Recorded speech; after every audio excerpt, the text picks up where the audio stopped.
जी हां, पाकिस्तान के प्रधानमंत्री शहबाज शरीफ ने एक बार फिर पीओके को लेकर विवादित बयान दे दिया। मुजफ्फराबाद में इस विधानसभा को संबोधित करते हुए शहबाज ने कहा, कश्मीर पाकिस्तान का हिस्सा बनेगा। शहबाज शरीफ ने कहा कि पाकिस्तान कश्मीरियों के साथ मजबूती से खड़ा है और जम्मू कश्मीर विवाद का हल कश्मीर के लोगों की इच्छा के मुताबिक होना चाहिए। शहबाज ने कहा कि जम्मू कश्मीर विवाद का समाधान संयुक्त राष्ट्र सुरक्षा परिषद के प्रस्तावों को लागू करने से ही हो सकता है। शहबाज के मुताबिक पाकिस्तान लोगों और पाकिस्तानी नेतृत्व की ओर से कश्मीर के अपने भाइयों के साथ एकजुटता दिखाने के लिए वो वहां पहुंचे हैं। पाकिस्तान के संस्थापक मोहम्मद अली जिन्ना ने इस इलाके को पाकिस्तान की लाइफलाइन कहा था। शहबाज शरीफ ने कहा कि कश्मीर का मुद्दा पाकिस्तान की फॉरेन पॉलिसी का अहम हिस्सा है। सबसे पहले मियां शहबाज को सुनिए, उसके बाद हम देश के सवाल की शुरुआत करने जा रहे हैं।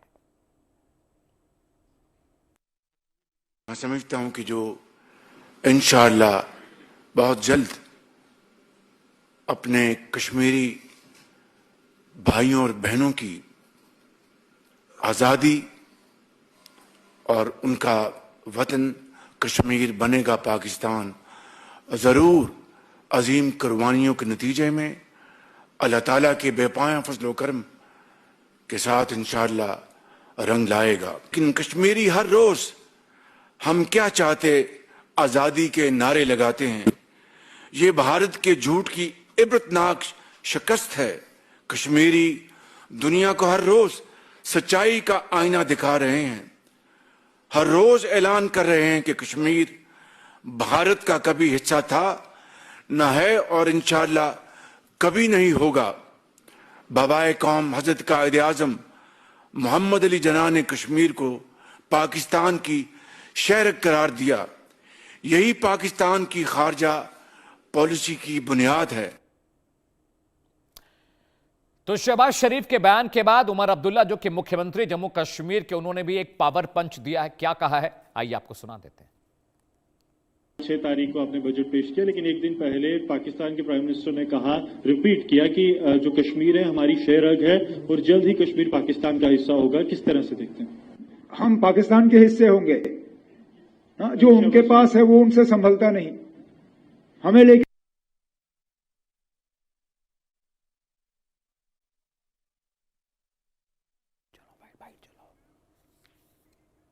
जी हां, आपने उमर अब्दुल्ला को सुन लिया, आपने शहबाज शरीफ को सुन लिया, आप देश का सवाल भी सुन लीजिए। जी हां, देश का सवाल नंबर 1 जिस पर हम चर्चा करने जा रहे हैं, क्या अब वक्त आ गया है कि भारत पीओके को लेकर कार्रवाई करे? जी हां, सवाल नंबर 1। सवाल नंबर 2 आपकी स्क्रीन पर है, पाकिस्तान कश्मीरियों को बार बार क्यों भड़काने की कोशिश करता है? सवाल नंबर 3, अमेरिका ने पीओके को भारत का हिस्सा बताया, अब पाक क्या करेगा? सवाल नंबर 4, दहशतगर्दी के बूते पाकिस्तान कश्मीर में अनरेस्ट कब तक फैलाता रहेगा? सवाल नंबर 5, क्या ऑपरेशन सिंदूर 2.0 का वक्त आ गया है? ये तमाम सवाल मैं पैनल के जरिए करूंगा। एक बड़ा स्टेम पैनल मेरे साथ जुड़ने वाला है, लेकिन उससे पहले ग्राफिक्स के जरिए आपको बताने और समझाने जा रहे हैं कि आखिर किस तरीके से आने वाले वक्त में अब कश्मीर का नैरेटिव, पीओके का नैरेटिव बदलने जा रहा है। जी हां, शहबाज शरीफ ने क्या कुछ कहा है, सबसे पहले आपके लिए वो जानना जरूरी है। हमने आपको सुनवा भी दिया और आपको अब देखना भी बहुत जरूरी है। जी हां, क्या कुछ कहा शहबाज शरीफ ने, उनका बयान नंबर 1 सुनिए। कश्मीर पाकिस्तान का हिस्सा बनेगा, यह बात शहबाज शरीफ ने कही है। इसके अलावा उन्होंने क्या कुछ कहा, बयान नंबर 2 आपकी टीवी स्क्रीन पर आने जा रहा है।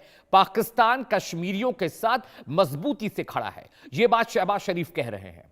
बयान नंबर 3 जो उन्होंने पीओके को लेकर दिया है, कश्मीर विवाद का हल कश्मीर के लोगों की इच्छा के मुताबिक होना चाहिए। यही नहीं रुके वो, चौथा बयान सुनिए, कश्मीर विवाद का समाधान यूनाइटेड नेशन सिक्योरिटी काउंसिल के प्रस्तावों के हिसाब से होगा, यानी गेट दूसरे पालने में डालने की कोशिश हो रही है। बयान नंबर 5 जो शहबाज शरीफ ने दिया वो भी आपके लिए सुनना जरूरी है, मैं कश्मीर के अपने भाइयों के साथ एकजुटता दिखाने के लिए आया हूं। अगला बयान सुनिए, बयान नंबर 6, जिन्ना ने इस इलाके को पाकिस्तान की लाइफलाइन बताया था, यह बात शहबाज शरीफ कह रहे हैं। लेकिन जब शहबाज शरीफ का बयान है उसके बाद उमर अब्दुल्ला साहब ने भी पलटवार किया है, उन्होंने भी अपना पावर पंच दिया है। उमर अब्दुल्ला ने क्या कहा, उनके बयान भी आपको बारी बारी से बताने जा रहा हूं मैं। जी हां, उमर अब्दुल्ला का पहला बयान, पावर पंच नंबर 1 जो उन्होंने कहा हम बनेंगे तुम्हारा हिस्सा, क्वेश्चन मार्क, पहले खुद को तो देख लो। एक तंज था उनका पाकिस्तान पर।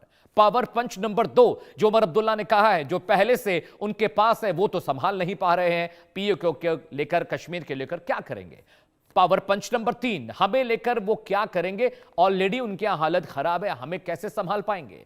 पावर पंच नंबर 4, जो उमर अब्दुल्ला साहब ने पाकिस्तान पर तंज कसते हुए कहा, कश्मीर में कुछ भी अच्छा होता है तो मैं शुक्रिया अदा करूंगा, यानी पाकिस्तान के हुक्मरानों का शुक्रिया अदा करने की जरूरत नहीं है। तो ये दो बड़े बयान थे जो आपको मैंने सुना दिया। उमर अब्दुल्ला साहब ने, कश्मीर के मुख्यमंत्री जम्मू कश्मीर के, उन्होंने पाकिस्तान को दो टूक जवाब दे दिया कि ऐसा है, अपना घर संभाल लीजिए, अपना घर संभल नहीं रहा है और हमारे घर संभालने की बात करें। लेकिन इसके अलावा और भी बहुत सारे ग्राफिक्स लेकर आया हूं आपके लिए, जिसके जरिए आपको बताने और समझाने की कोशिश होगी कि अमेरिका ने एक नया नक्शा जारी किया है मित्रों।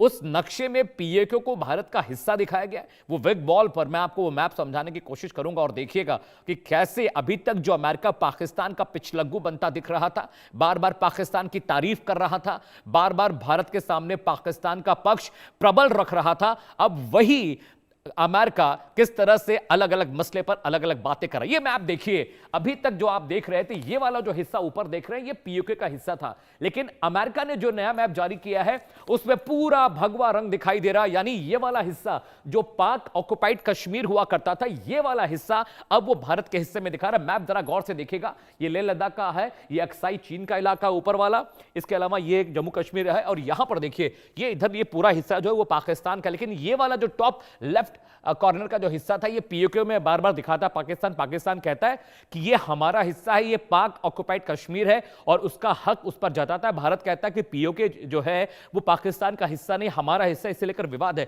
और अभी कश्मीर को लेकर जो अमेरिका ने नया नक्शा जारी किया है, वो ट्रेड, एक तरह से ट्रेड मैप जारी किया उन्होंने कि भारत में कहां कहां किस किस के साथ वो व्यापार करने वाले हैं। और ये हिस्सा जो आप देख रहे हैं बिल्कुल ऊपर कॉर्नर में, ये अभी तक पीओके का हिस्सा कहा जाता था, लेकिन अब ये वाला जो हिस्सा है, ये हिस्सा अमेरिका ने दिखा दिया है भारत के हिस्से में। और इसीलिए बिलबिलाए हुए हैं शहबाज शरीफ, मुनीर और पूरा पाकिस्तानी जो हुक्मरानों का एक पूरा जत्था है, ग्रुप है, वो बिलबिलाया हुआ है कि भाई हमारी अमेरिका की दोस्ती इतनी अच्छी है और हम अच्छी अच्छी बातें करते हैं। मुनीर साहब को रॉयल डिनर पर व्हाइट हाउस में आमंत्रित किया जाता है, लेकिन ये क्या हो गया? ये ऐसा खेल हुआ है जो अमेरिका को लेकर पाकिस्तान की सोच को अलग कर देगा, जुदा कर देगा, डिफरेंट कर देगा, बदल देगा। अगले ग्राफिक्स पर आते हैं। पीओके को विवाद को समझना भी बहुत जरूरी। पीओके आखिर क्या है, क्यों इस पर विवाद हुआ, यह आपके लिए समझना बहुत जरूरी है और यही मैं आपको समझाने जा रहा हूं। देखिए फैक्ट नंबर 1 क्या है, 47-48 की जंग के बाद पाकिस्तान के नियंत्रण में चले गए हिस्से को पीओके को कहते हैं। ये वाला हिस्सा जो ऊपर आप देख रहे थे मैप में, वो पीओके है, पाक ऑक्युपाइड कश्मीर। फैक्ट नंबर 2 आपको बताने जा रहा हूं। भारत पाक विभाजन के बाद कबायली हमला हुआ, जिसके चलते भारत पाक युद्ध हुआ, वो जंग हुई जिसकी वजह से पीओके अलग हो गया। फैक्ट नंबर 3, 1949 में यूएन की मध्यस्थता से युद्ध विराम हुआ और सीज फायर लाइन बनी, जिसे हम एलओसी यानी लाइन ऑफ कंट्रोल कहते हैं, जो एक इमेजिनरी लाइन है, भारत इसको नहीं मानता है। फैक्ट नंबर 4, भारत के मुताबिक पूरा जम्मू कश्मीर भारत का हिस्सा है, पीओके पर पाक का जो कब्जा है वो अवैध है। ये नैरेटिव है भारत का। भारत ये कहता है ये जो विवाद पीओके को लेकर है।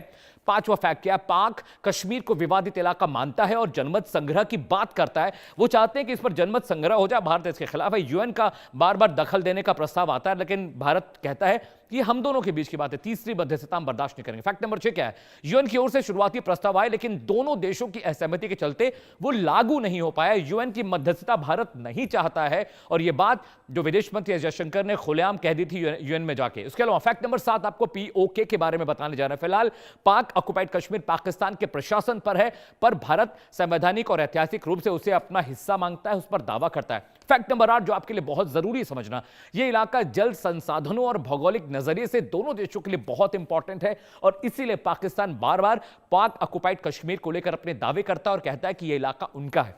अगले ग्राफिक्स पर आते हैं। आपने समझ लिया पीओके क्या है, अब पीओके का भूगोल समझिए। पाक ऑक्युपाइड कश्मीर का भूगोल समझना आपके लिए बहुत जरूरी है। देखिए जरा गौर से इस मैप को देखिएगा, नॉर्थ और साउथ का इलाका है। कुल लंबाई जो पीओके की है वो 400 किलोमीटर की, उत्तर से दक्षिण की तरफ जाएंगे आप। चौड़ाई लगभग 16 से 60 किलोमीटर की दूरी है, पूर्व से पश्चिम की तरफ जाएंगे। अगर आप मैप में आएंगे, ये वाला हिस्सा चीन का है, बिल्कुल नीचे आइए, ये पीओके है और लाइन ऑफ कंट्रोल यहां पर जाती है। ये मैं आपको एक वर्चुअल मैप बता रहा हूं जिसको इंक्लाइंड लाइन मैप कहते हैं। अमूमन इस तरह के मैप आप नहीं देखेंगे। ये वाला जो इलाका है, यहीं पर असल लड़ाई इसी को लेकर है। यहां नीचे वाला हिस्सा पूरा भारत का जम्मू कश्मीर लेह लद्दाख का इलाका है। गिलगित बल्तिस्तान वाला जो इलाका है, आधा अक्साई चीन का इलाका है, ये अक्साई चीन है, एलओसी है और यहीं पर लड़ाई हो रही है पीओके को लेकर। ये मैप मैं आपको दिखा रहा हूं और ये ज्योग्राफी समझिए। 400 किलोमीटर का एरिया है, ये छोटा एरिया नहीं होता है। चौड़ाई लगभग 60 किलोमीटर के आसपास है और इसी इलाके को लेकर लड़ाई है और भारत और पाकिस्तान दोनों इस पर कब्जे की बात करते हैं। लेकिन अभी फिलहाल ये बात और कितनी आगे बढ़ेगी, हालांकि मौके दर मौके पाकिस्तान पाक ऑक्युपाइड कश्मीर के नैरेटिव को दुनिया भर के सामने रखना चाहता है, लेकिन भारत ने दो टूक कह दिया है पीओके हमारा है, हम उसे लेकर रहेंगे। राजनाथ सिंह का बयान आपको याद होगा, उन्होंने कहा था कि वो वक्त दूर नहीं जब पीओके अपने आप भारत में मिल जाएगा। लेकिन एक बड़ा पैनल मेरे साथ जुड़ने वाला है, उनके जरिए चर्चा करेंगे और समझने की कोशिश करेंगे कि आखिरकार ये जो पूरा मामला बन रहा है इस पर अब आगे किस तरह के नैरेटिव पर चर्चा होनी चाहिए। स्वागत कीजिए मेजर जनरल सुधाकर जी का, डिफेंस एक्सपर्ट हैं। सर आपका बहुत बहुत स्वागत है। सुधांशु मित्तल साहब मेरे साथ हैं, वरिष्ठ नेता हैं बीजेपी के। आरजू काजमी मेरे साथ हैं। आरजू काजमी जी आपका भी बहुत बहुत स्वागत है, पाकिस्तानी पत्रकार है, पाकिस्तान से जुड़ी हैं। अनुमा आचार्य मेरे साथ हैं, प्रवक्ता हैं कांग्रेस पार्टी की। मैम आपका भी बहुत बहुत स्वागत है। सबसे पहला सवाल मैं सुधांशु जी आपसे पूछ रहा हूं, आपके पास मैं आऊंगा। पाकिस्तान बार बार कश्मीर के नैरेटिव को इंटरनेशनल फ्रेटर्निटी पे, डायस्पोरा पर ले जाने की कोशिश करता है, लेकिन राजनाथ सिंह ने यह बात कही थी कि पीओके जल्द भारत का हिस्सा हो जाएगा, हम इंतजार कर रहे हैं उस दिन का। सुधांशु जी दो बात जी। पहली बात तो जो पाकिस्तान का नैरेटिव उसके बारे में बात कर लेते हैं। Right sir. अभी आपने देखा कि दो जो बयान थे शरीफ साहब के, उसमें दो महत्वपूर्ण चीज थी। बयान नंबर 3 था कि साहब कश्मीर का फैसला कश्मीरी करेंगे। Right sir. और दूसरा था कि भाई यूएन जो है वो अपना जो रेजोल्यूशन है उसको इंप्लीमेंट करे। अब मजा देखिए, ये पीओके जो है उसमें पाकिस्तान ने जो कॉन्स्टिट्यूशन बनाया उसमें ये कहा कि जो जना इस कॉन्स्टिट्यूएंट असेंबली में आएगा वो तब तक नहीं आएगा जब तक वो ये ना कहे कि ये पाकिस्तान का अंग है। Right sir. अगर आप ये कहते हैं ये पाकिस्तान का अंग है तो फिर कश्मीर के लोग अपने आप कैसे फैसले कर देंगे भाई?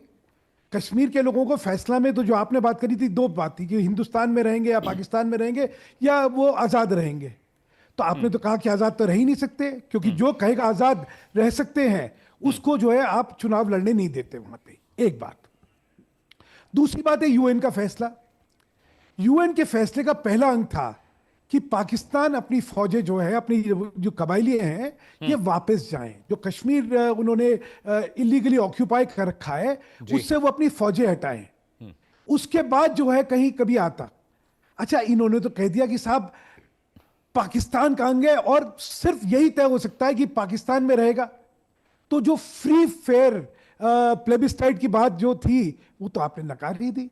फिर आप किस यूएन रेजोल्यूशन की बात करें और किस जो है कश्मीर के लोगों के आवाम की इच्छा के बारे में बात करें। मैं एक और चीज बतला देता हूं।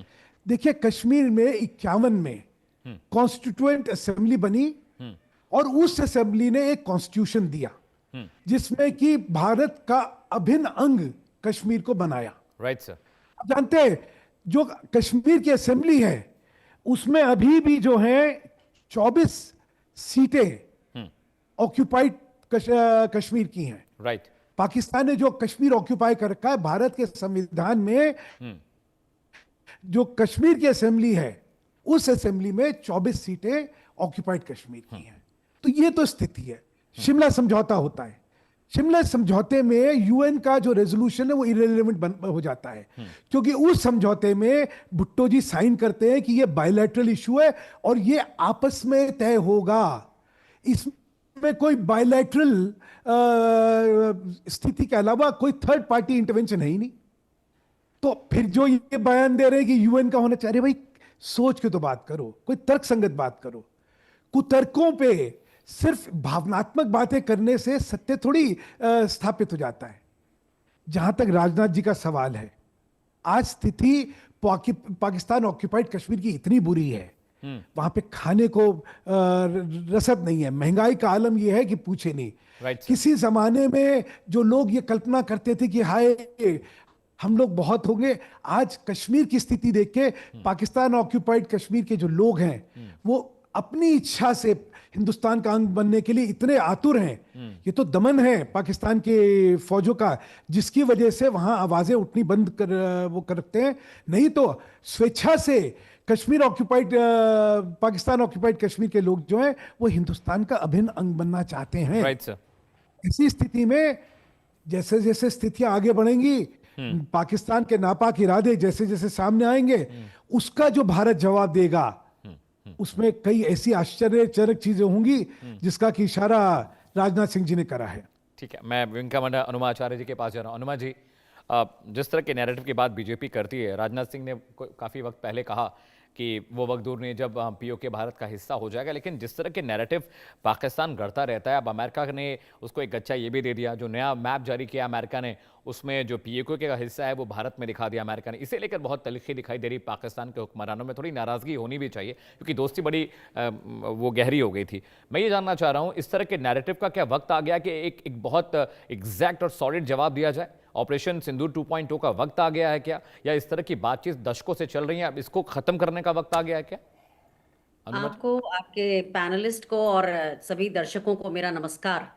जी मैम। पहली बात तो यह है कि मैं जानना चाहती हूँ, अगर आपको आइडिया है, कि हमने कहा था जब हमारे ऊपर पुलवामा का अटैक हुआ था और पहलगाम, कि हम नदियों का पानी रोक देंगे, सिंधु जल समझौता खत्म कर देंगे। किया क्या? सिर्फ हेडलाइन बनी है, ऑन ग्राउंड ये चीज हुई नहीं है। तो भारत की सरकार ने गीदड़ भभकियां दे दे के अपना खुद का स्थिति खराब कर ली है। कुछ करके दिखाना चाहिए था। जो भी कुछ किया उसमें केवल एक राजनीतिक संदेश देने की कोशिश की गई, वो भी बाहर नहीं, अंदर के लोगों को ये बताने की कोशिश की कि हम बहुत ही मजबूत हैं। और उसके बाद आसिम मुनीर को ट्रंप जो है खाना खाने बुला लेते हैं। तो एक बात याद रखिए, ट्रंप डिसाइड नहीं करेगा, अमेरिका डिसाइड नहीं करेगा, कुछ भी डिसाइड हम करेंगे। अगर हम ये भूल चुके हैं तो याद दिलाने की जरूरत है इस समय। हम अगर ऑपरेशन सिंदूर का सीज फायर अमेरिका से करा रहे हैं तो अमेरिका की बात को आप तवज्जो क्यों देना चाहते हैं? आज हमें अमेरिका ने हमारे ऊपर वाकई नकेल कसी है, पूरे देश के ऊपर नकेल कस दी है, जो अभी ट्रेड डील लेकर आए हैं उससे हमारे किसानों को जितना नुकसान होने वाला है और अमेरिका को सिर्फ फायदा $500 बिलियन। तो तमाशा हो रखा है क्या? अमेरिका से इतना डरते हैं कि अमेरिका ने कह दिया ये संजू, मैं आ रहा हूं आपके पास। अमेरिका ने कह दिया नहीं होगा तो नहीं होगा। है कौन अमेरिका? हम यहाँ पर पूरे विश्व की सबसे ज्यादा जनसंख्या वाले राष्ट्र हैं, हमारे पास मजबूत सेना है, लेकिन आज जब हमारे सभी पड़ोसियों से हमारे संबंध खराब हैं, आप देखिए चीन ने ऑपरेशन सिंदूर में मदद की थी। लेफ्टिनेंट जनरल राहुल सिंह ने बात कही थी कि पाकिस्तान के साथ चीन खड़ा था। तो कभी पाकिस्तान के साथ चीन खड़ा हो जाता है, कभी पाकिस्तान के साथ अमेरिका खड़ा हो जाता है। हमारा क्या है? हम तो डंपिंग ग्राउंड है। हम पहले अभी चीन के लिए डंपिंग ग्राउंड थे, अब हम अमेरिका के लिए डंपिंग ग्राउंड है। तो हमें कोई खुश होने की जरूरत नहीं है। अमेरिका हमारे लिए कोई मायने नहीं रखता। हमारे लिए मायने हमारी संप्रभुता रखती है। 26 जनवरी 1950 को जो हम संपूर्ण प्रभुत्व संपन्न लोकतंत्रात्मक गणराज्य घोषित हुए थे, वो कहाँ कहीं बात? कभी हम अमेरिका के कहने से खुश हो जाते हैं, कभी हम चीन से डरने लगते हैं। हमारे एस जयशंकर को देखिए, इतना बड़बोला आदमी जिसने पूरे देश की विदेश नीति को भट्टा बिठा दिया, जिसके कारण आज अमेरिका से हम आउटसोर्स करते हैं। विदेश नीति की कोई बात करते हैं तो अमेरिका के साथ हमने आउटसोर्स किया है ट्रंप से बात करने के लिए। ये सारी बातें बताती हैं कि भारत की सरकार, और रक्षा मंत्री को तो छोड़ ही दीजिए, उनके ऊपर तो राष्ट्रद्रोह का कानून जवाब ले लेते हैं। ठीक है, हाँ अनुमा जी। अग्निपथ के पहले 158 एजेंसी से बात की, लेकिन सेना से बात नहीं की। ऐसे रक्षा मंत्री के ऊपर तो राष्ट्रद्रोह लगना चाहिए, लगना चाहिए। और विदेश मंत्री के ऊपर भी, जिन्होंने हमारी वायुसेना का जो पूरा प्लान था पहले ही हम पाकिस्तान को बता दिया था कि हम आपके यहाँ, हम वहां आपके सामरिक ठिकानों पे और आपके रिहायशी जगहों पे हमला नहीं करेंगे। दोनों के ऊपर यूएपीए लगना चाहिए। इस कदर घटिया लोग। ठीक है Anuma ji, let's take answer from Sudhanshu Mittal ji. Sudhanshu ji, नकार नहीं सकता। Fair enough. ये आपको लगा नहीं कि कोई पाकिस्तानी प्रवक्ता बोल रहा है? करो बदतमीज आदमी। मैं विंग कमांडर अनुमा आचार्य हूँ, 25 साल देश के लिए। अनुमा जी भाषा, अनुमा जी भाषा, थोड़ा सा भाषा में संयम रखिए। अनुमा जी भाषा, अनुमा जी भाषा में थोड़ी सी संयम रखिए भाषा को। नहीं, पढ़ा लिखा इंसान संवैधानिक तरीके से भी जवाब दिया जाए। अनुमा जी नहीं, ये भाषा नहीं, डिबेट में ये भाषा नहीं। Anuma ji no no no no no.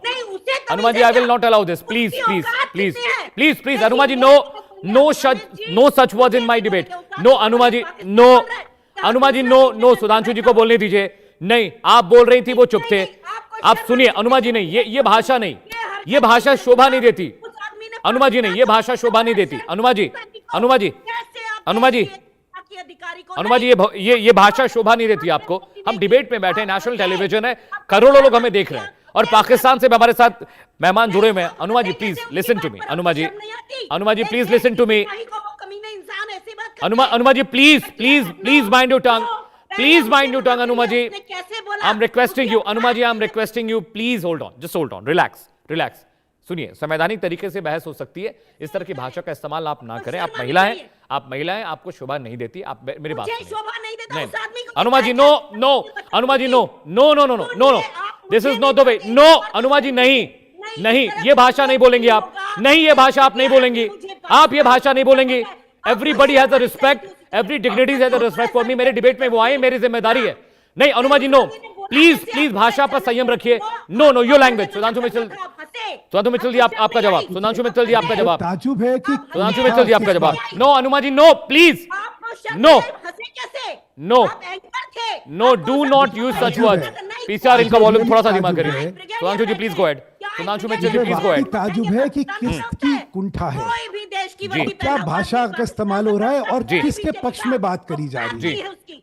आज ये पाकिस्तान, जब जिस समय इस जी। टीवी डिबेट में एक पाकिस्तान की जर्नलिस्ट हाँ। इस विषय को रखने जा रही हैं हाँ। कि पाकिस्तान का क्या केस है ऑक्युपाइड कश्मीर को लेके, उस समय इनकी बात किसी पाकिस्तानी भाषा के अलावा कुछ और दिखती है क्या? और Right. यही जो है, Right. यही दुर्भाग्य है देश का। Right. देश में जब देश की प्रभुसत्ता और अस्मिता का सवाल आता है, तो उम्मीद ये करी जाती है कि देश में हर, बीजेपी वालों को बुलाइए। मैं बीच में इनके नहीं बोला था, जब तक आपकी इजाजत नहीं होती अनुमा मैं जी, बोलता नहीं। आप वायुसेना में रही हैं, आप डिसिप्लिन रही हैं, आप विंग कमांडर पद पर हैं अनुमा जी, बिल्कुल आपको शोभा नहीं देता एक एक्स आर्मी पर्सन इस तरह से बात करे। नहीं, देखिए मुझे बहुत दुख है इस बात का। Anuma ji, I wanted a good debate from you, I wanted a good debate from you, ma'am. I'm very sorry. I'm very disappointed. I'm very disappointed, ma'am. I'm sorry, I'm leaving. No, आप इस तरह से लड़ाई कर किसी को अपशब्द बोलकर नहीं जा सकते। ये डिबेट है, आपको इस डिबेट में अगर आना था, आपको पता था बीजेपी, कांग्रेस और तमाम पार्टियां रहेंगी उसमें। ये भाषा नहीं है अनुमा जी, ये भाषा नहीं है। नहीं, तो आप गाली नहीं देंगे किसी को डिबेट में, आपको जाना चाहिए। आप गाली नहीं देंगे किसी को डिबेट में। Do not abuse anybody in my debate, please do not. Sudhanshu Mittal, बात पूरी करिए। सुधांशु जी, ये स्तर मुझे लगता है पाकिस्तान ने इसी तरह की बात का फायदा उठा के जी अपने पक्ष में कहीं एक माहौल बनाने की कोशिश करी है, लेकिन हिंदुस्तान की स्पष्टता इस विषय में बिल्कुल साफ है। पहले दिन से जो कश्मीर पाकिस्तान ने ऑक्यूपाई कर रखा है वो हमारा है, है और रहेगा। और ये जो उन्होंने ऑक्यूपाई करा है ये बिल्कुल इलीगल है, और जैसा मैंने आपको पढ़ के सारा सुनाया, राइट सर, इनका जो नैरेटिव है वो नैरेटिव कोई मानता नहीं है। जबरदस्ती बंदूक के नोक पे वहां पे लोगों को रोक रखा है। एक ऐसा संविधान है जिसमें ना तो उनको फाइनेंशियल पावर्स है, ना उनको सिक्योरिटी की पावर्स है, वो कोई पावर्स नहीं है। एक ऐसा संविधान है जहां उनको कहना पड़ेगा कि नहीं, हम तो आजाद कश्मीर की नहीं बात कर सकते, हम तो सिर्फ पाकिस्तान का अंग हैं, ये कहना पड़ेगा, तभी वो उस असेंबली में लड़ सकते हैं। और मैं कश्मीर की बात करना चाहता हूं पाकिस्तान यूएस के कॉन्टेक्स्ट में।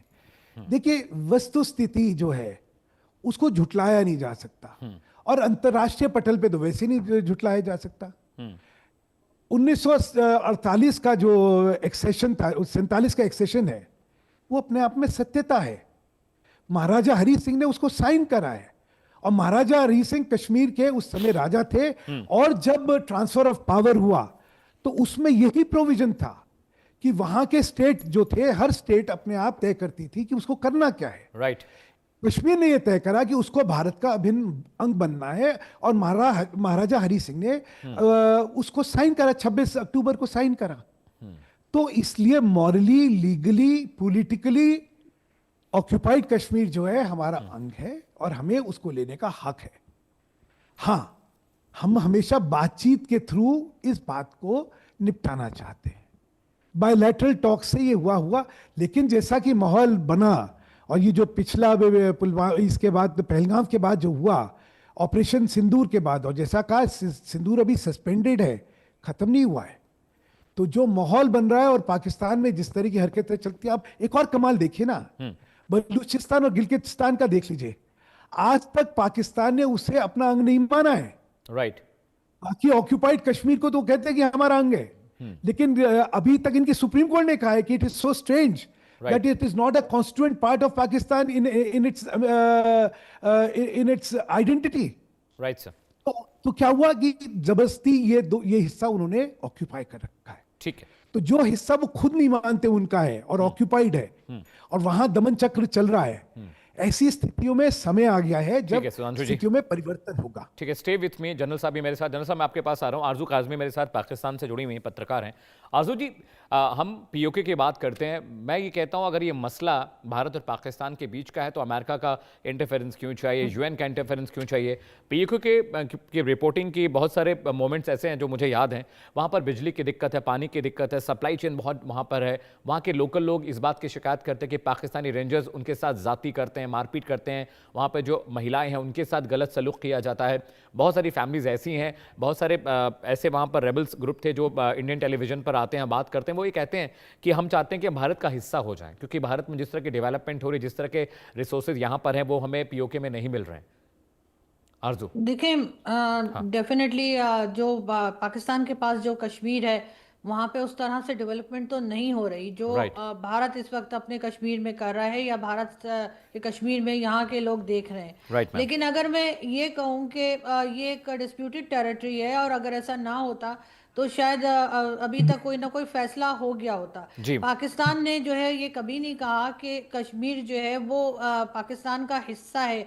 अगर हमने ये कहा होता तो फिर वहाँ पर प्राइम मिनिस्टर और प्रेसिडेंट अलग ना होता। लेकिन हाँ, ये ज़रूर हर बार क्लेम किया गया कि कश्मीर जो है वो हमारे साथ होगा, हमें मिलेगा। बल्कि जो आपके साइड कश्मीर है उसको भी पाकिस्तान ये कहता रहा है, पाकिस्तान की स्टेट ने ये कहा है कि जी वो भी हमारे साथ आ जाएंगे और हम उन्हें आज़ाद करेंगे, इस किस्म की बातें।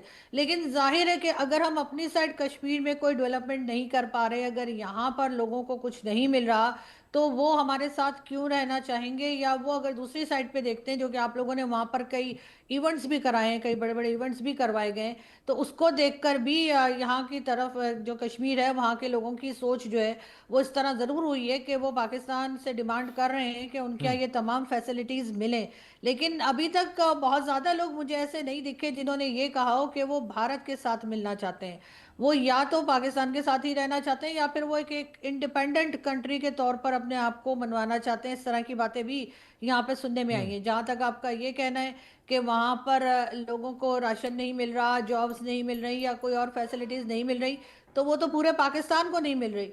तो फिर क्या किया जाए? क्या पूरा पाकिस्तान हम भारत को दे दें? तो ये चीज़ तो ऐसे तो नहीं होगा ना सर, क्योंकि जो चीज़ें आप कश्मीर की बता रहे हैं अगर आप चेक करना शुरू करें तो पूरे पाकिस्तान की वही हालत है। ये point तो अब कश्मीर को आप अगर ऐसा कह रहे हैं तो मुझे लगता है कि यहाँ पर बातचीत के जरिए ही कोई हल निकाला जा सकता है, वरना जैसे हम लोग 80 साल से लड़ते चले आ रहे हैं वही होता रहेगा। और शायद बहुत से लोग ऐसे हैं जो चाहते भी नहीं कि कश्मीर का कोई हल निकले, कश्मीर का कोई Fair enough. प्रॉब्लम को सॉल्व किया जाए, क्योंकि कई लोगों के बिजनेसेस जो हैं वो इसी के ऊपर चलते हैं। और अगर कश्मीर ना रहा तो फिर हमारे आपके दरमियान कोई ऐसा डिस्प्यूट रह नहीं जाएगा जिसको कह के हम ये बात करें कि भारत हमारे पीछे पड़ा हुआ है और हमारा डिफेंस बजट बढ़ा दो और हमें ये कर दो वो कर दो। तो मुझे लगता है कि ऐसा हो नहीं पाएगा। तो बहुत ठीक है। नजदीक में मुझे इसका कोई हल दिखाई नहीं दे रहा। जनरल साहब, आप सुन पा रहे हैं मुझे? हाँ जी, हाँ जी। मैं जनरल साहब, मोबाइल के- आरजू काजमी कह रही हैं कि उन्हें ऐसा नहीं लगता कि पीओके के लोग यहाँ पर रहना चाहते, लेकिन मैं रिप्रेजेंटेटिव मेरे साथ आज जुड़ने वाले थे प्रोग्राम में, वो नहीं आए हैं। हजारों लोग ऐसे हैं वहाँ पर पीओके में जो चाहते हैं कि भारत का हिस्सा बन जाए। वो चाहते हैं कि प्रधानमंत्री नरेंद्र मोदी वहाँ पर इंटरफेयर करें। अमित शाह को उन्होंने चिट्ठियाँ लिखी हैं, मोदी साहब को उन्होंने चिट्ठियाँ लिखी हैं। पीओके के बहुत सारे लोगों ने वो इंटरवेंशन चाहते हैं भारत का, और वो कहते हैं कि जो विधानसभा और लोकसभा की सीटें हमने ऑलरेडी पीओके को दे रखी हैं, वो कह रहे हैं कि उस पर इलेक्शन होना चाहिए। और वो कह रहे हैं कि वो जब उस पार से उस पार देखते हैं तो कहते हैं 200 मीटर के दरमियान में तस्वीर बदल गई है। हमारे पास बिजली है, इंटरनेट है, अच्छे कॉलेज हैं, सड़कें हैं, सलाहियतें हमारे पास हैं। पीओके में देखिए वहाँ पे महीनों महीनों बिजली की सप्लाई नहीं होती। पाकिस्तानी रेंजर्स वहाँ पर जाती महिलाओं के साथ करते हैं। मतलब ये कदर बता दूं कि महिलाएं वहाँ पर बाथरूम्स में जब नहाती हैं तो उन्होंने ये शिकायत की है ऑन रिकॉर्ड कि पाकिस्तानी जो रेंजर्स हैं उनके तांग-झांक करते हैं उनके घरों में, उनकी खिड़कियों में, उनके बाथरूम में। वहाँ के रिप्रेजेंटेटिव ने मेरे शो में ये बात कही है कि हमारे यहाँ महिलाएं सुरक्षित नहीं है। बताइए। नहीं, मैं एक सेकंड सर, ये जो आप जिनकी बात कर रहे हैं, आई डोंट नो आप किसकी बात कर रहे हैं, लेकिन मुझे नहीं लगता कि इस तरह का कोई इंसिडेंट जो है वो ये हमने नहीं हमारे कहा, साथ वहां के कश्मीर में लोगों ने हो रहा कहा है। है। आरजू जी, नहीं, वहां के वहां लोगों के ने कहा। कौन से लोग मैं रिएक्शन ले उनको लूं। यहाँ लाए होते? ठीक, I'll come to अगर you. कोई ऐसे लोग जो लंदन में या अमेरिका में बैठ के बात कर रहे हैं तो आई डोंट बिलीव देम। नहीं, they are not in London और America, they stay in POK. मैं उनका नाम भी आपको बताऊंगा। जनरल साहब, योर रिएक्शन ऑन दैट? जो बात अभी शहबाज शरीफ कह रहे हैं कि कश्मीर हो जाएगा उनका और कश्मीर हमारा है और भारत ने जबरन कब्जा कर रखा है? जनरल साहब। अमित साहब, सबसे पहले तहे दिल से मैं आपको धन्यवाद देता हूं। आपने मुझे आपके शो के लिए इनवाइट किया। थैंक यू जो डिस्टिंग्विश को पैनलिस्ट हैं उनको भी मैं शुभकामनाएं देता हूं। कोई कारण की वजह से अचानक मेरा लैपटॉप, ये 2-3 बार हो चुका है, चाइना के ऊपर या पाकिस्तान के ऊपर कोई डिस्कशन होता है तो मेरा इंटरनेट जो है ना वो ब्लॉक हो जाता, पता नहीं क्यों इस तरह No बार worries. बार हो रहा है। अभी मोबाइल के जरिए से आपके साथ कनेक्ट कर रहा no हूँ। ये worries, बड़ा no worries, जबरदस्त no टॉपिक आप worries. डिस्कस कर रहे हैं। तो संक्षेप में इतना कहना चाहूंगा कि शहबाज शरीफ के पास कोई, उनके पास कोई मसला नहीं है कुछ बात करने के लिए। पाकिस्तान के बारे में बात नहीं कर सकते हैं क्योंकि उनके हाथ के काबू में नहीं है, ठीक है नहीं। पाकिस्तान के बाहर जो नोटों की कर रहे थे, बक्से में रेयर अर्थ एलिमेंट लेके ट्रंप को प्रेजेंट कर रहे थे, वो भी डामाडोल हो गया है, ठीक है ना। पाकिस्तान के बारे में बाकी देश विदेशों में जब चर्चा करने जाते हैं भीख का कटोरी लेके पैसा मांगने के लिए, वो भी डामाडोल हो रहा है क्योंकि थोड़े दिन पहले अमेरिका का लिखित रूप से उनका ministry of external affairs, state department से ये एक बुलेटिन छपा है कि ट्रैवल रेस्ट्रिक्शन किस तरफ लिखा हुआ है, विदाउट मीनिंग एनी ऑफेंस। मेरे को खास एक दोस्त ने बड़े हाई ऑफिस में उन्होंने बताया है, वो लिखा है travel restrictions to Balochistan, travel restrictions to Pakhtunkhwa, Khyber Pakhtunkhwa, और ट्रैवल रेस्ट्रिक्शन टू पाकिस्तान। इसका मीनिंग क्या है? काफी गहरा मीनिंग समझ में आ रहा ना मैं क्या कह रहा हूँ? जी बिल्कुल, क्या बलूचिस्तान और खैबर पख्तूनख्वा ये अलग एक देश बन गए क्या, या बनने जा रहे हैं? ये मैं नहीं कह रहा हूँ, ये अमेरिका का कोई स्टेट डिपार्टमेंट के कोई बुलेटिन है, मैं मंगाया हूँ उसको डाउनलोड सर। वो डिफेंस बुलेटिन है, हर क्वार्टर में वो जारी करते हैं सर।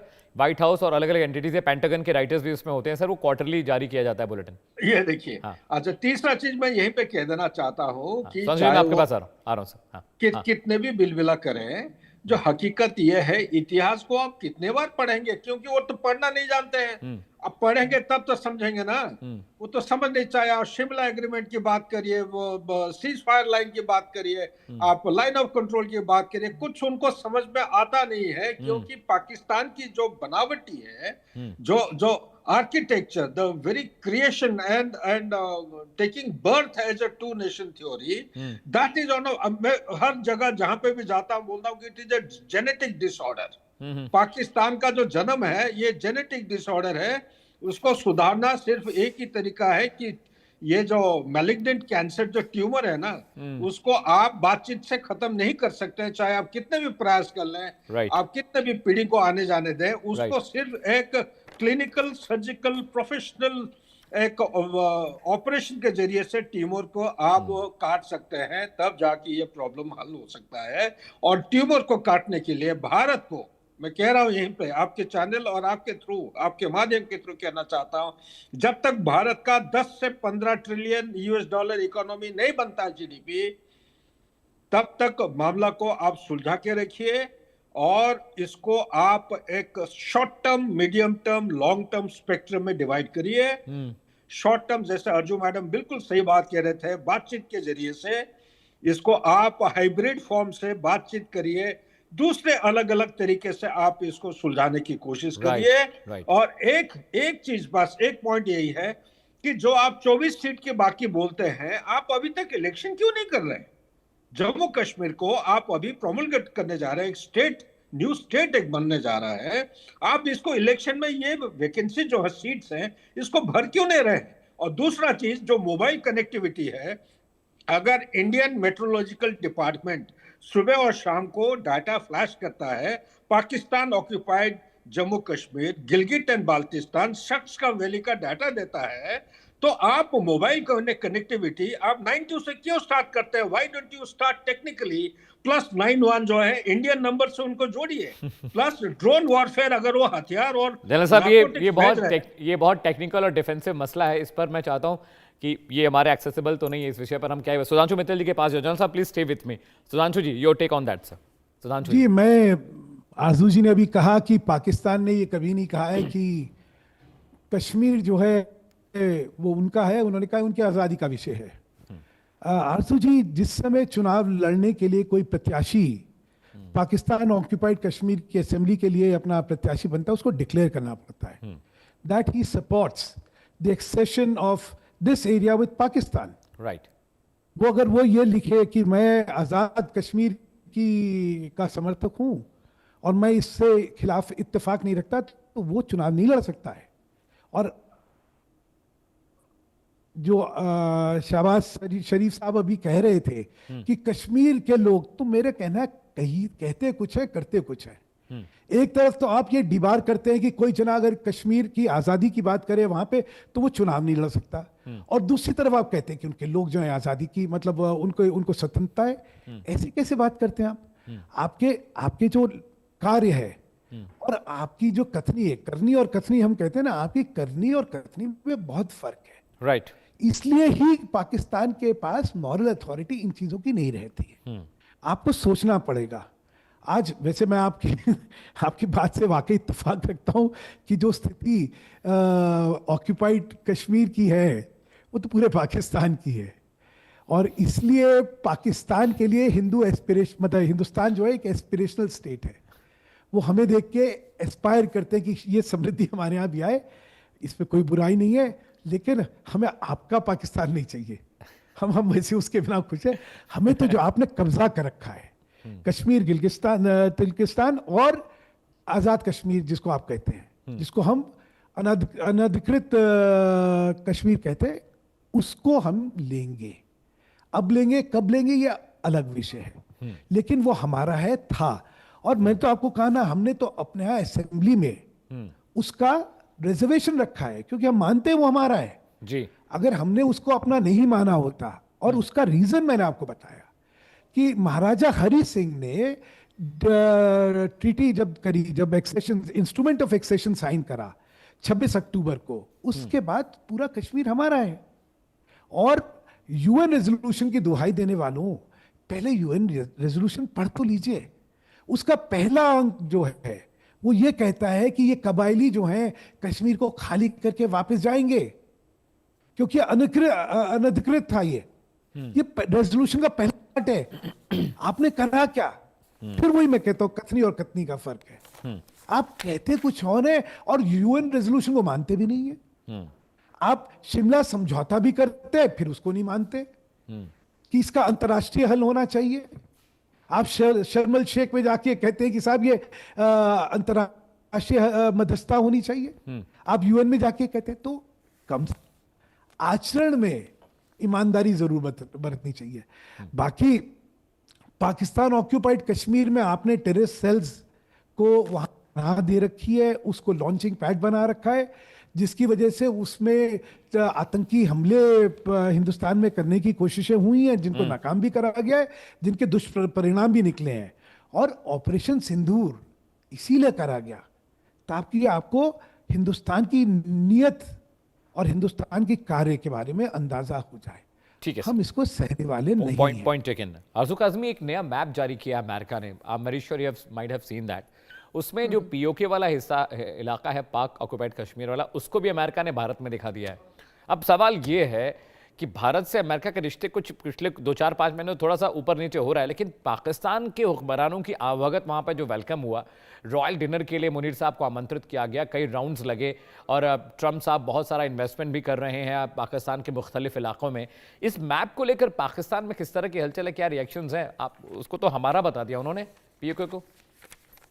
नहीं, देखिए हमारे यहाँ ऑलरेडी इतने इश्यूज चल रहे हैं, चाहे वो केपीके के हों, चाहे वो बलूचिस्तान के हों, कि ये मैप वगैरह से हम इतने ज़्यादा जो है वो इफ़ेक्ट नहीं पड़ता हमें, क्योंकि ये तो करते ही रहते हैं। मैप आपको पता है एक ज़माने में चाइना को के साथ कई भारत के हिस्से दिखा दिए गए थे, उस पर एक हंगामा हो गया था। फिर यहाँ पे कश्मीर जो है वो आपका दिखा देते हैं, तो ये तो चलता रहता है। लेकिन बात सारी ये है कि कोई भी स्टेट, जैसे अभी मुझसे पहले जो सर बात कर रहे थे कि कोई भी स्टेट होगी तो सर वो तो अपने लोगों को किसी और कंट्री का नाम नहीं लेने देगी। अब अगर आपके कश्मीर में कोई कहे कि जी पाकिस्तान के साथ मिल जाएंगे या अलग हो जाएंगे, तो जाहिर है उसके ऊपर एक्शन होगा।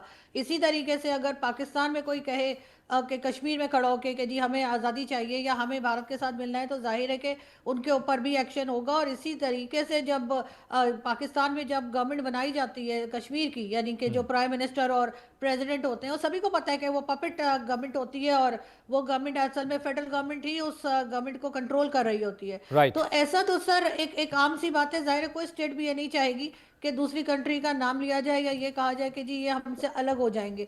ये और बात है कि हमारी अपनी पॉलिसीज कई जगह इतनी बुरी तरीके से फेल हुई हैं कि उसके बाद ये जो बांग्लादेश का जो हमने देखा कि जो कुछ हुआ 71 में, और उसके बाद भी हमारे लोगों को अकल नहीं आई, ना पॉलिसीज ठीक की गई, ना कुछ और संभला गया। तो यकीनन अगर ये इसी तरह चलते रहे तो फिर आगे भी नुकसान उठाएंगे। इसके लिए ना तो भारत को कुछ करना पड़ेगा ना किसी और कंट्री को। हमारे अपने लोग जो हैं वही इतने काबिल हैं कि उन्होंने ही ईंट से ईंट बजा के रखी हुई है इस वक्त कंट्री की। आई एम वेरी हैप्पी, कम से कम कोई तो पत्रकार है पाकिस्तान में या कोई ऐसी शख्सियत है जो सच में सच बोलता है और उनको अपनी माली हालत, अपनी पॉलिटिकल रिजीम की हालत पता है। I am very happy that you are with us in the show. General साहब, मुझे एक बात, आपने ईमानदारी से बात करी, बड़ा अच्छा लगा।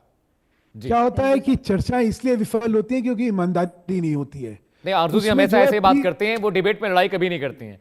मैं उनको बहुत वक्त से देख रहा हूं, she never fights in debate, never. नहीं, लड़ाई तो एक चीज हो गई, लेकिन सत्यता जो है उसको सत्यता को सामने रखना, ये इसके लिए बड़ी हिम्मत चाहिए होती है। और मैं इनका इस मामले में मुरीद हूं कि इन्होंने ईमानदारी से बात रखी। इन्होंने कहा कि शहबाज शरीफ साहब बोल रहे हैं कि कश्मीर का की जो इच्छा है वो सर्वमान्य है, तो उन्होंने कहा ये सब तो कहने वाली बात हो गई। कैसे ये हो सकता है कि कश्मीर वाले अगर कहें कि हमें आज़ादी चाहिए तो मान जाएंगे ये? मैं आपका इसमें फर्क, हिंदुस्तान और आपके में एक जो फर्क है वो समझा रहा हूं मैं। क्योंकि हम ये इसलिए कहते हैं क्योंकि हरी सिंह जी ने इंस्ट्रूमेंट ऑफ एक्सेशन जो है साइन करा हुआ है, राइट, जिसमें कश्मीर को भारत का अंग बनाया है। हमारा क्लेम है, अगर वो नहीं होता तो शायद ये डिस्प्यूटेड टेरिटरी होती। डिस्प्यूट ही नहीं होता सर, ये बात ही नहीं तो हमारा जो इसमें क्लेम है वो वहां से आता है। आपके पास कोई ऐसा इंस्ट्रूमेंट ऑफ एक्सेशन नहीं है जिसमें कि आपको उस पर क्लेम मिल गया है, एक्सेप्ट कि जो कबाइलियों ने जबरदस्ती उसको कब्जा करा। उसके अलावा आपके पास कोई लीगल डॉक्यूमेंट्स नहीं है।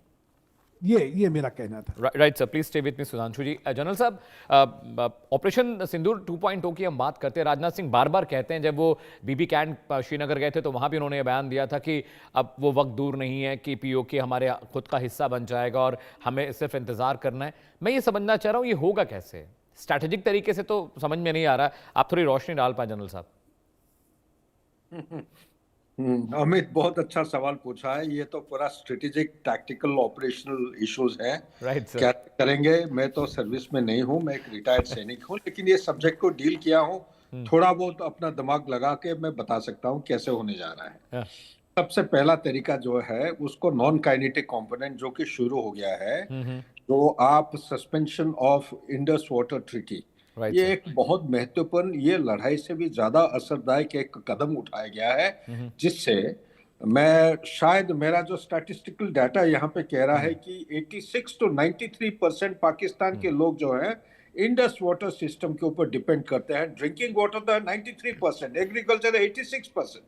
तो अगर इसको आप सस्पेंड कर देते हैं और अनप्रेडिक्टेबल फ्लो ऑफ वाटर आप रिलीज करते हैं, डाटा नहीं देते हैं, इससे बहुत ही बुरा असर पड़ेगा। पर्टिकुलरली पंजाब प्रोविंस में जो एग्रेरियन पैच है, ये काफी नुकसान होगा, नंबर एक। नंबर दो, इसी तरह मैं तो पिछले सवाल के जवाब में मैं बता रहा था, आप मोबाइल नंबर चेंज करने की कोशिश करिए। 916 टेक्नोलॉजी एक ऐसा चीज है, किसी की परमिशन, आपका यह हक है, ये लीगली, टेक्निकली, प्रिंसिपली आप रूल्स बेस्ड इंटरनेशनल ऑर्डर के मुताबिक ये हक है। मैं तो कह रहा हूं ये केस को इंटरनेशनल कोर्ट ऑफ जस्टिस में ले जाएंगे, आपकी जीत में होगा। जैसे फिलीपींस को आर्बिट्रेशन रूल फेवर में मिला जब वो चाइना के खिलाफ केस किए थे, आपको जीत होगा, मैं गारंटी के साथ कह सकता हूं, ठीक है कि नहीं? तो इसी के हैसियत से मैं ये कहूंगा, ये जो मैप अगर यूनाइटेड स्टेट्स ऑफ अमेरिका से ये मैप निकला है, मैं तो कहूंगा भारत के लिए ये बहुत बड़ा एक महत्वपूर्ण एक टर्न ऑफ इवेंट है। इसको आपके चैनल को मैं बधाई देना चाहता हूं जो इतना हाईलाइट कर रहे हैं। तो ये एक किस्म का एक लड़ाई का पहलू है, इसको बोलते हैं कार्टोग्राफिक वॉरफेयर। इससे बड़ा एक सुपर पावर से मैप आया है, जिसको चाहे माने या ना माने, ये पूरा विश्व में सुपर पावर का जनरेट किया हुआ मैप है। और ये भी एक ट्रेड रिप्रेजेंटेटिव दे रहे हैं, खुलासा कर रहे हैं। तो इससे बढ़कर क्या हो सकता है? वो इनडायरेक्टली संकेत कर रहे हैं, ट्रेड करिए, इनके साथ आप व्यापार शुरू करिए, भाई ये आपके ही लोग हैं और चौथा चीज यहीं पे मैं कहना चाहता हूं, अगर ड्रोन के जरिए से ये काउंटरफिट करेंसी, इलीगल हथियार, नार्कोटिक्स अगर वो सप्लाई कर सकते हैं, पाकिस्तान से बॉर्डर के इस पार आ सकता है, आप ड्रोन के जरिए कंबल, दवाई, किताब, आप आपका जो सीबीएसई का जो सिलेबस है, आप उनकी ह्यूमैनिटेरियन असिस्टेंस क्यों नहीं बढ़ावा दे सकते हैं? Right. क्यों ना हम कॉमन पॉइंट ऑफ जो मीटिंग पॉइंट्स हैं लाइन ऑफ कंट्रोल के साथ, काफी समय पहले हुआ करता था Right, sir. इलाज के लिए, और हमारे देश के अंदर आने के लिए उनको इजाजत देना चाहिए। तो इसके लिए कोई स्पेशल आपकी इजाजत की जरूरत नहीं है, हमारे लोग हैं, आप उनको इलेक्शन में हिस्सा लेने दीजिए। ये है Right. नॉन काइनेटिक कंपोनेंट का जो हिस्सा मैं कह रहा हूँ, और Right, बहुत सारे पहलू है, समय कम होने के नाते आप काइनेटिक कंपोनेंट में, आपका क्वेश्चन का मेन जो ओरिएंटेशन है, आप काइनेटिक कंपोनेंट कैसे लड़ाई करेंगे? काइनेटिक कंपोनेंट भी एक सिंदूर फेज 1 का जैसा हुआ था, इसी का ही मिलता जुलता कुछ होगा जरूर। काफी डिफेंस एक्सपर्ट है, कहते हैं पहाड़ी बड़ा एकदम वो खड़ी चढ़ाई है, उसको कैप्चर करके आप मेंटेन नहीं कर सकते हैं लाइन ऑफ कंट्रोल। अरे ये बगरौल, अनडिवाइडेड ब्रिटिश इंडिया एम्पायर अगर अफगानिस्तान तक हो सकता था, तो क्यों हिंदुस्तान जो है ये आपका इंडिपेंडेंस के बाद पाकिस्तान ऑक्युपाइड जम्मू कश्मीर नहीं हो सकता है? मैं Right. कहता हूं कि हर मिलिट्री जो ओहदेदार हैं उनको इस तरफ सोचना चाहिए। ये 1994 का जो रेजोल्यूशन है, इसको ठीक है। बरकरार नहीं जनरल बल्कि साहब, कामयाबी ज्यादा दिखाना वक्त नहीं है। बचा, एक क्लोजिंग हिंदुस्तान के कमेंट मैं साथ आरजू जी जोड़ना से लेना चाह रहा हूं। आरजू जी, एक सवाल मेरा ये था कि कल पाकिस्तान में धमाके फिदाइन धमाका हुआ, बहुत सारे लोग हलाक हुए, बहुत सारे बच्चे और लोग जख्मी हुए हैं। उधर बलूची रेबल्स भी लगातार पाकिस्तान को टारगेट कर रहे हैं, टीटीपी के लोग लगातार पाकिस्तान के मुख्तलिफ इलाकों में हमले कर रहे हैं, धमाके कर रहे हैं। क्या ये ध्यान बटाने के लिए इस तरह के बयान शहबाज शरीफ दे रहे हैं? क्योंकि आपका डोमेस्टिकली इतनी प्रॉब्लम है, जैसा आप भी कह रही कि हमारी खुद की इतनी प्रॉब्लम्स हैं, हमें उस पर फोकस रखना चाहिए। बल्कि शहबाज शरीफ ध्यान बटाने के लिए बातें कर रहे हैं। और मुनीर साहब हैं कहाँ इस वक्त? इतनी दिक्कतें पाकिस्तान में हो रही है, मुनीर साहब का एक बयान नहीं आया है। इतने सारे लोग कल मर गए, बलूची ढूंढ ढूंढ के पाकिस्तानी रेंजर्स को मार रहे हैं। इस्लामाबाद के अंदर, रावलपिंडी के अंदर, पेशावर के अंदर धमाके हो रहे हैं, बच्चे मारे जा रहे हैं, बेवा औरतें मारी जा रही हैं। मुनीर साहब कहाँ हैं? ये बयान क्यों नहीं आ रहे उनके? शहबाज शरीफ कश्मीर की बात कर रहे हैं। अरे इस्लामाबाद संभालिए हुजूर, वहां चीजें ठीक नहीं है अभी। जी हाँ, बिल्कुल। वैसे तो इनको इस वक्त जो है वो पाकिस्तान की तरफ ही देखना चाहिए, और इस्लामाबाद जहाँ मैं मौजूद हूँ वहाँ पे कल ये ब्लास्ट किया गया या सुसाइड अटैक था, उसमें कई लोगों की जानें गई हैं।